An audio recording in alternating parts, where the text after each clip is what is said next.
લીધો એક વૃદ્ધનો ભોગ।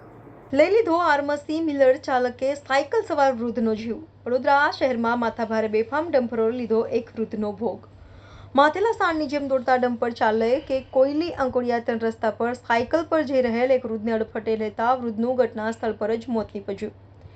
બનાવની જાણ થતાં સ્થાનિક પોલીસ ઘટના સ્થળ પર દોડી આવી હતી। ઘટના સ્થળે લોકટોળાઓ જમાવડો થયો હતો। વારંવાર ડમ્પરોના અકસ્માતને કારણે નિર્દોષ લોકોના જીવ જઈ રહ્યા છે। કોણ રોકશે અકસ્માતોને? કોણ લગામ લગાવશે બેફામ દોડતા ડમ્પર ચાલકોને?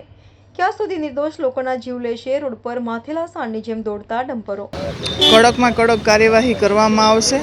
આજે અકસ્માતમાં જે થયું છે અંકોડિયાના રહેવાસી છે કાળીદાસભાઈનું, અને એમના પરિવારજનો અને ગ્રામજનો આક્રોશમાં આવેલ, પણ એમને સમજાવી અમે કડક કાર્યવાહી કરીશું એટલે એ લોકો આગળની કાર્યવાહી અને પોતાના જે ભોગ બનનાર છે એમની વિધિ માટેને ગયેલ છે હોસ્પિટલ, અને પોલીસ સ્ટેશને ફરિયાદ લેવાનું કામ ચાલુ છે અને કડક કાર્યવાહી કરવામાં આવશે। ભારદારી વાહનો પણ અવરજવર વધુ છે કામગીરી ચાલુ છે રોડનું, એટલે ભારદારી વાહનોની અવરજવર છે, પણ હવે પોલીસ પેટ્રોલિંગ રાખી અને આ અવરજવર સીમિત કરવાના પૂરતા પ્રયાસો કરવામાં આવશે।